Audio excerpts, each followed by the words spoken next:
Okay, so now that we've talked a little bit about participants as consumers to introduction, let's talk a little bit about some cultural influences. So we look at the United States. We obviously have the four core values of the U.S. culture, but there are a lot of other different types of cultural influences on um, us as individuals. And so I want to break down some of the different consumer groups that affect participants when it comes to sport. The first of all being Hispanic Americans. You can see here on the screen several different statistics that may be of interest to you. I'm not going to ever require you to answer questions on an exam, obviously, based on these numbers, but they're good things to know. So, for example, we looked at just the information we'd gathered in 2013. 54 million people in the United States, 17% of our nation's population are Hispanic Americans. It's expected that later on we'll see an increase in that, so estimated by 2060, 128.8 million U.S. citizens will be of Hispanic American descent. But if you look at this, in the state of Texas alone, obviously where SFA is located, there are 10 million currently Hispanic Americans.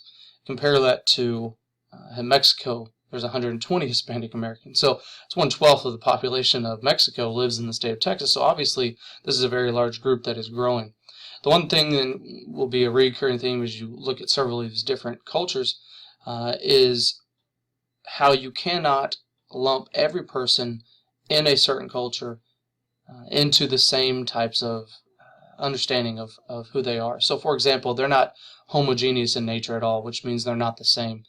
So if you look at Hispanic Americans, that includes 64% of all people in the United States are from Mexican descent, but 9.4 from Puerto Rico, 3.8 El Salvadorian, and 3.7 are Cuban. And where they are located oftentimes dictates. So if you look at Miami, for example, which has had a great influence on something as simple as the Miami Marlins, a big influence they've had is from Hispanic Americans of Cuban descent, as opposed to Texas, where you would probably see more of a Mexican descent in many of the cultures.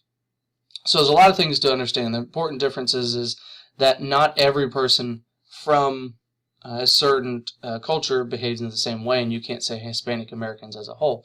So take, for example, Cuba versus Mexico, and as I was mentioning, Miami Marlins.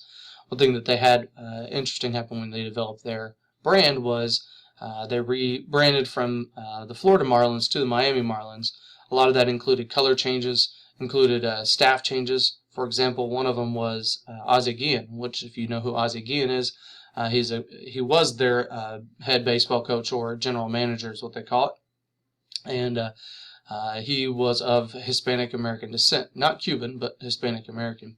And he was quoted saying something along the lines of, "I can understand why Fidel Castro is in power."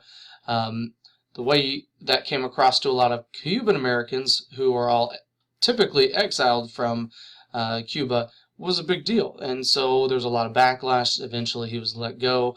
But a lot of that had to do with cultural understanding. So we know that the Hispanic market is fast, and it's large, and it's fast growing, and it's large. We also know that the Hispanic population tends to be younger than the average U.S. population, which then would dictate a lot of the things and behaviors that they have. Millennials being one of those big impact on marketers as a whole. And then Hispanics are oftentimes geographically concentrated. So like we were saying, in Miami and South Florida, having the Cuban population, in the southern states that border Mexico, such as Southern California, Arizona, New Mexico, and Texas, we see a large Mexican American or Hispanic consumer population. So we can see that they're a big influence on the culture and how we behave. Another group of consumers that is different than what we traditionally have marketed to in the United States is African American consumers. There are a lot of misconceptions about African American consumers, and the research shows us this.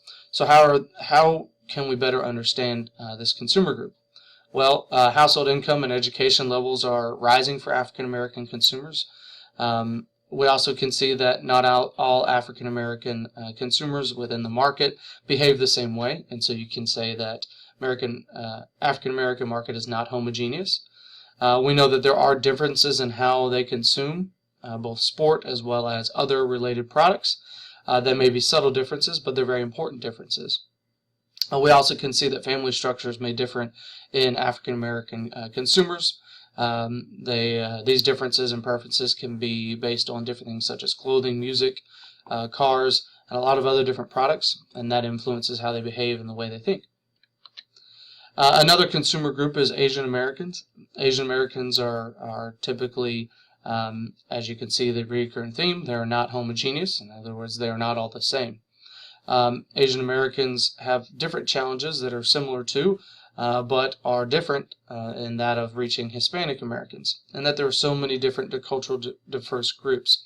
So somebody who's Asian American could be considered Chinese, Japanese.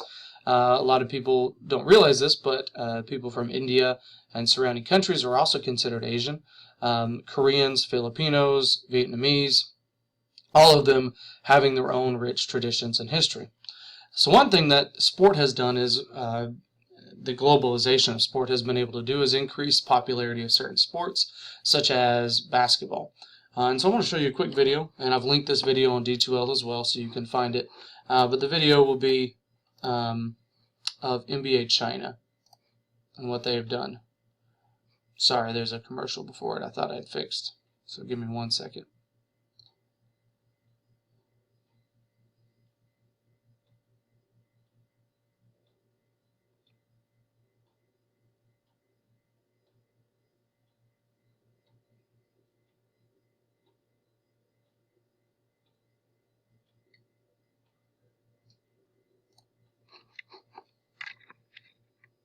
NBA has been in China for more than 30 years. Since Olympics, that's where we have NBA China formed, and then we see the operation expanded. We almost doubled the number of people in the last 2 years, and now we have 4 offices. It's amazing because the growth numbers in other industries, we talk to auto executives and luxury retail executives, and they tell us the growth for them is going to come here in China, not in the United States. Is the NBA even close to having that type of conversation yet? I mean, I know it's a U.S. game, but what about the growth potential here? NBA actually, China has been the largest market outside the U.S. And especially the last couple of years with Yao Ming and Lee Jianlian joining NBA. We think NBA has potential in China with 300 million fans. That's a key for our growth. It's an amazing number when you think about it. I would also assume there are some challenges to operating in China. Maybe you could talk a little bit about some of those. For example, is censorship an issue for you in trying to get the message out there about the NBA? Is that a problem? No, that's not a problem. We have been partnering with the medias in China. For example, CCTV, Shanghai Media. Right now we have 24 telecasters that broadcast our content.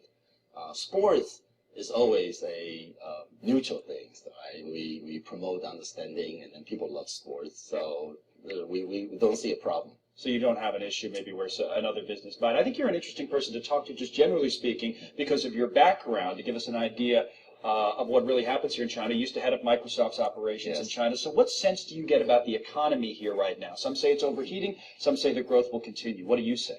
I think the economy is going to be very robust in the next maybe 10, 15 years. The reason being the rise of middle class. And you see the millions and millions of the middle class joining the spending, and also the village. Even in the rural area, government is putting a lot of stimulus package. Yeah, are there short-term problems, though? Maybe bubbles that would burst, or do you even think about that? Right. Right now, there's concern about real estate, but I think it's a short-term issue. All right, I want to talk about how popular the NBA is here to some extent. Even here in your office, right, you have some of the jerseys hanging up. I would assume the same, obviously the 2 Chinese players that you referenced are popular, but what about the U.S. players? Is Kobe the main man here or what? Actually, surprisingly, Yao Ming is number 6 in terms of jersey sales. But Yao Ming actually said there's over years, most people already buy his jersey. Right now, the top seller is Kobe number 1. Yeah. LeBron James is number 2. And we have Kevin Garnett number 3. So it's amazing that people in China really love various of those NBA stars and then activities of player. And so obviously you can see that that was a video from a while ago. But either way, you can still see. You can still see some of the influences culture has on us as spectators as well as participants.